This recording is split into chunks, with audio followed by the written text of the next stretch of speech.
Bienvenue sur l'entreprise de demain, le podcast qui porte la voix des pionniers qui œuvrent à une entreprise conjuguant humain, impact et performance.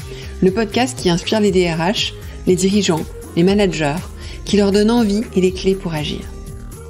Je suis Delphine Zanelli, conférencière, formatrice et facilitatrice. Mon métier, faire de vos managers des leaders qui libèrent le potentiel de leurs équipes et stimulent la croissance de leur entreprise. Ce podcast n'est pas un mode d'emploi. Mon ambition, ici, est de poser les vrais sujets, ceux qui vous questionnent au quotidien, de les aborder avec des profils d'invités variés, d'apporter un regard nuancé et de proposer des clés d'action très concrètes.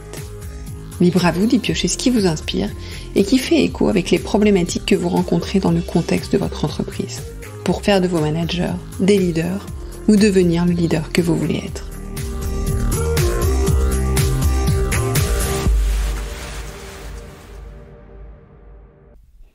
Bonjour, bienvenue dans ce nouvel épisode. Bienvenue dans la série des 10 hacks proposés dans le cadre de la nouvelle saison du podcast de l'entreprise de demain. Saison intitulée Leadership et authenticité. Alors qu'est-ce qu'un hack ? C'est une somme de pratiques à mettre en place pour développer un élément clé de la posture de leader. Et je vous proposerai donc 10 éléments clés pendant les 10 prochaines semaines. Je vous les propose en miroir à l'interview du leader qui a précédé. Donc, en l'occurrence, là, ça sera en miroir à l'interview de Catherine Testa que j'ai diffusée jeudi dernier. Si vous l'avez manqué, la semaine dernière, j'ai diffusé lundi dernier, donc le premier hack, qui faisait écho à l'interview avec Gérald Carsanti, et où on parlait de la posture clé pour lui, qui est celle de l'optimisme. Et donc là, pour faire écho à mon échange avec Catherine, si vous me suivez bien, nous allons parler d'authenticité et de vulnérabilité.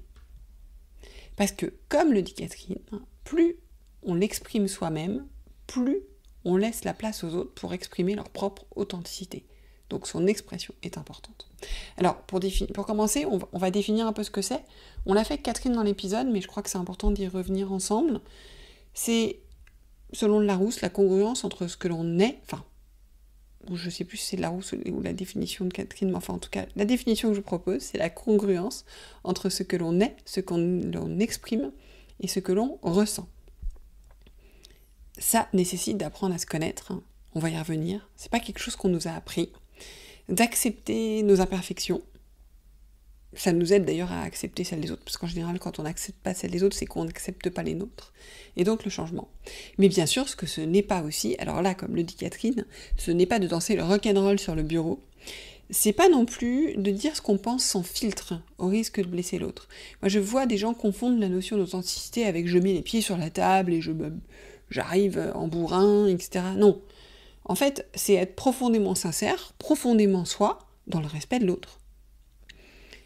Ce que dit Catherine qui est important, c'est que dans l'authenticité, il y a une forme de résonance. En étant soi, on rencontre des personnes alignées avec qui on est aligné. Et ça, vous le remarquerez, que finalement, dans les endroits où vous arrivez à être vous assez facilement, vous-même, vous allez attirer des gens qui vous ressemblent, et avec qui vous êtes aligné. D'ailleurs, on en parle avec Catherine, mais si ce n'est pas le cas des personnes qui vous entourent, les plus proches, c'est que vous avez une difficulté à être authentique, même dans ces moments-là, donc c'est intéressant de regarder. C'est important d'avoir en tête qu'on apprécie quelqu'un avec ses fragilités, et que c'est cela qui fait qu'on a confiance en la personne. Donc, c'est pour ça que moi, je le relie à la vulnérabilité aussi, avec un point que je voulais vous dire, c'est que quand on regarde la définition de la vulnérabilité, cette fois-ci sur le Larousse, c'est le caractère de ce qui est vulnérable, fragile, précaire, de ce qui peut être attaqué, blessé, endommagé. Alors avec cette définition, autant dire qu'on n'a aucune envie de se montrer vulnérable, parce que ça nous met en risque. Or, Brené Brown, qui est une chercheuse américaine extrêmement connue, qui a d'ailleurs fait un TEDx, Le pouvoir de la vulnérabilité, et un livre, je vous mets le lien du TEDx dans l'épisode, elle a découvert, à travers ses recherches, à travers des années de recherche, combien la vulnérabilité est une force qui peut transformer une vie. Comme elle dit, on veut être trop parfait, on a peur de l'échec, on a toujours un sentiment d'insuffisance, alors on endosse notre armure avant de pénétrer dans l'arène de la vie, en sacrifiant en fait des relations et des opportunités comme ça. On gaspille un temps précieux, comme elle dit aussi, Et elle nous propose, justement, plutôt que de rester sur le banc de touche, à émettre des jugements et des conseils, qu'il vaut mieux oser se découvrir, accepter d'être vulnérable, pour vivre, comme elle le dit, de manière entière, en troquant le culte du contrôle contre le lâcher-prise et l'ouverture émotionnelle. Et ce qui est intéressant, c'est que, en fait, ces découvertes l'ont fait faire un travail sur elle-même. Donc, pour elle, oser être vulnérable, c'est ça le courage. Ce qui est intéressant d'ailleurs, c'est qu'elle dit que le courage, ça vient de cœur. Donc voilà. Et donc il faut avoir le courage d'être imparfait. Récemment, je faisais un post où je disais que j'avais eu le courage je commençais à accepter d'avoir le courage d'avoir peur. Voilà, donc c'est vraiment dire qui on est avec tout notre cœur. Ça permet d'avoir plus de compassion envers nous-mêmes, et donc envers les autres, comme je vous disais. Et donc de rentrer en relation, parce qu'en fait c'est ça notre sujet quand on est en leadership. C'est d'attirer, de rentrer en relation avec les autres, de pouvoir avoir un impact. Et on voit bien que on n'aura pas l'impact si on garde l'armure, si on garde le masque. Et dans ses recherches, j'ai quelque chose qui m'a beaucoup interpellée dans les recherches de Brené Brown, c'est qu'elle dit qu'elle a observé des groupes, comme font les chercheurs, et sur les groupes des personnes qui rentraient le plus facilement en connexion, en relation avec les autres, ils étaient disposés à abandonner l'idée qu'ils se faisaient de ce qu'ils auraient dû être, pour être ce qui ils sont. Donc voilà, abandonner l'idée qu'ils se faisaient de qui ils auraient dû être pour être qui ils sont. Et je vais y revenir tout à l'heure, parce que ça, c'est un vrai point important et difficile. Mais vous voyez quand je parle de leadership, on est sur des nouveaux modes de leadership. On n'est pas sur le leadership, le gourou, ce que d'ailleurs parfois on met à tort derrière le charisme qui n'en est pas, ce côté un peu imposant. Donc voilà. Et donc, ces personnes qu'elle a observées, leur force, c'est qu'ils avaient accepté leur vulnérabilité. Ils avaient compris que ils acceptaient que ce qui les rendait vulnérables les rendait également beaux, sans prétendre que c'est confortable, hein. On est bien d'accord. Donc voilà, donc c'est le signe, comme elle dit, qu'on est vivant. Alors une fois qu'on a dit tout ça, comment on peut prendre soin, faire attention à être authentique et se montrer vulnérable? Alors moi, je ne vais pas vous donner de leçons. Je ne vais pas vous dire que j'ai toutes les clés, parce que pour moi, c'est une quête de tous les jours. Quand je vous parlais de mon poste qui disait « j'ai enfin le courage d'avoir peur », de dire que j'ai peur, c'est pas rien. On n'a pas été formaté pour ça. On a attendu de nous d'être parfait. À l'école, dans la société, etc. Et le pire ennemi là-dedans, c'est encore notre ego. On a tous un ego, c'est normal en fait, il nous protège, hein, donc ça n'existe pas les gens qui n'ont pas d'ego, heureusement qu'on en a un. Par contre, il faut lui rassurer, et lui dire ok, c'est ok, je peux me montrer vulnérable, ça va pas me mettre en danger. Et puis accepter un peu de quitter le masque qui nous fait plaisir en fait, c'est-à-dire que renvoyer l'image de la perfection, ça flatte aussi notre ego. On aime l'image que ça renvoie de nous. Donc en fait, c'est essayer d'accepter de se renvoyer une autre image qui est plus celle de nous-mêmes. Alors maintenant qu'on a dit tout ça, si vous m'écoutez depuis un moment, vous savez que moi je suis quelqu'un de très pragmatique, il me faut des choses concrètes pour avancer.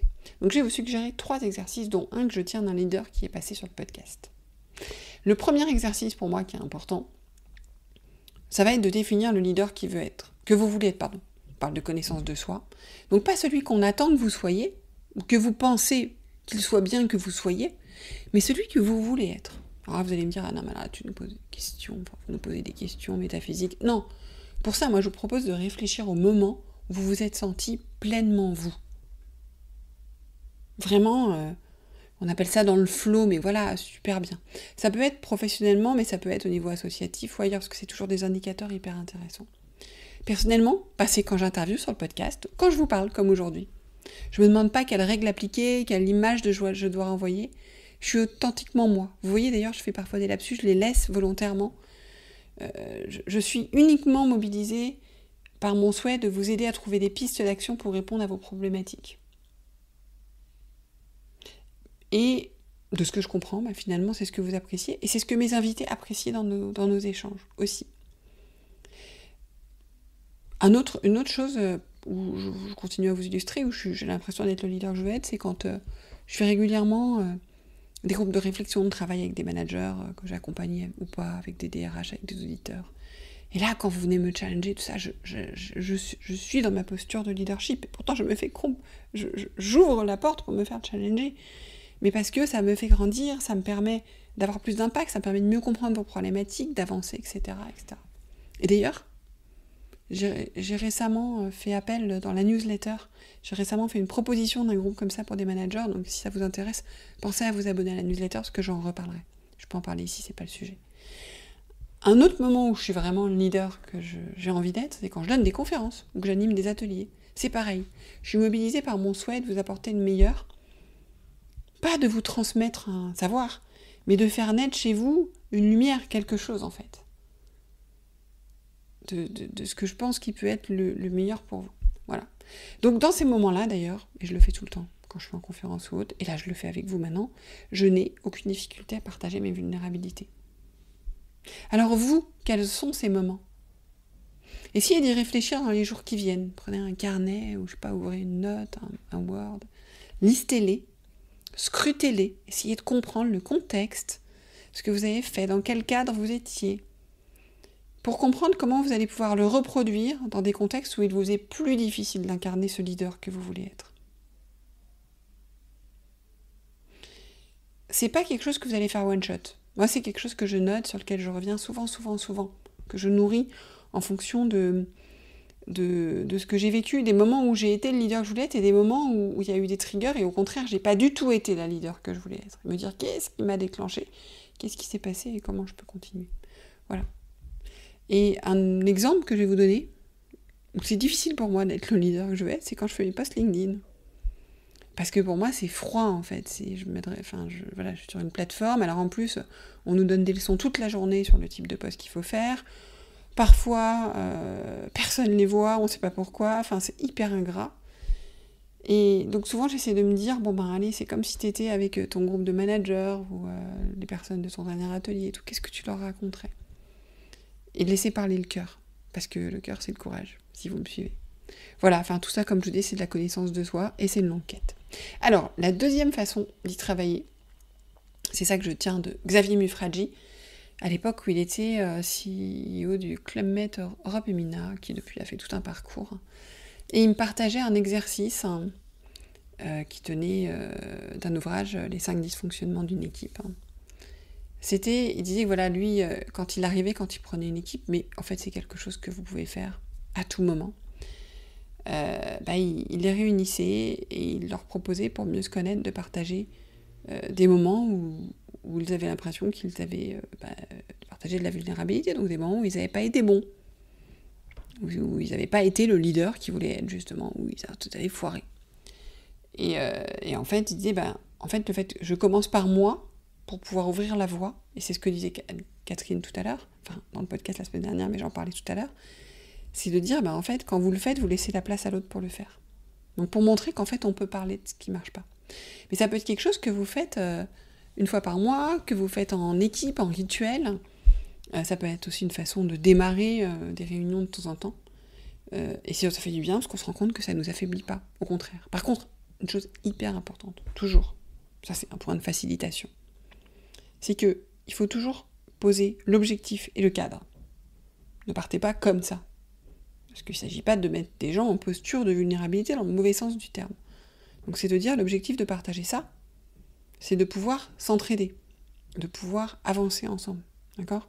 Et donc le cadre, qu'est-ce qui est tolérable, qu'est-ce qui n'est pas tolérable ? Donc ça peut être, ça reste ici, on n'est pas là pour juger, mais plutôt on peut questionner pour essayer de comprendre comment était la personne. Enfin voilà, je ne vais pas vous faire toute l'histoire du cadre ici, mais c'est vraiment important de le faire. Et puis bien sûr, éviter de le faire dans un moment de grand conflit ou de grande difficulté de certains collaborateurs, ou de grande fragilité. Ça serait pas terrible de les mettre plus en difficulté. Et un troisième, c'est de régulièrement apprendre à dire que vous ne savez pas vos équipes. Vous savez qu'on vous a toujours appris d'être le manager sachant. Aujourd'hui, on vous demande de plus l'être en fait. De toute façon, c'est impossible. Tout évolue trop vite, tout est trop complexe. Il faut plusieurs cerveaux et plusieurs générations pour pouvoir répondre à un problème aujourd'hui. Donc c'est de régulièrement dire à vos équipes que vous avez besoin d'elles, qu'il y a toute la place pour qu'elles prennent la parole et qu'elles peuvent vous apporter des éléments. Donc encore une fois, c'est pas de leur faire peur, c'est juste de le faire de la bonne manière. Je n'ai déjà parlé dans beaucoup d'épisodes, mais pour laisser la place. Voilà. Donc voilà 3 pistes pour travailler votre authenticité et votre vulnérabilité. Il y en a sans doute plein d'autres. J'en ai abordé d'autres dans des podcasts précédents, j'en réaborderai d'autres plus tard, mais ça fait déjà pas mal. En tout cas, si vous en avez en tête, n'hésitez pas à me le dire. Alors, maintenant, sur Spotify, on peut commenter les podcasts. Donc, si vous m'écoutez sur Spotify, allez m'écrire. Je vais poser la question liée au podcast. Et puis sinon, par message privé, sur LinkedIn, où vous voulez. J'attends vos retours. Et je vous dis à bientôt, à la semaine prochaine, à jeudi prochain, pour un prochain invité, et puis à lundi suivant, pour le prochain hack. À bientôt. Merci de nous avoir écoutés jusqu'au bout. C'est sans doute que l'épisode vous a plu. Merci alors de le partager à 2 personnes autour de vous et de mettre une note et un commentaire sur Apple Podcasts ou Spotify. C'est ce qui nous fait ressortir dans les classements, permet au podcast de grandir, de profiter au plus grand monde, et puis ça m'encourage aussi.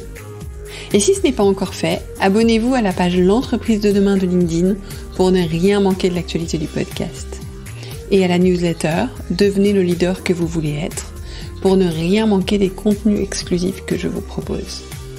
Et puis, si vous avez besoin d'accompagnement dans le développement de votre leadership ou de celui de vos managers, ou si vous cherchez la prochaine conférence qui inspirera vos managers, écrivez-moi, j'interviendrai avec plaisir. Je prends toujours grand soin de mes auditeurs et auditrices. J'adore travailler avec vous. Merci encore pour votre écoute et à la semaine prochaine.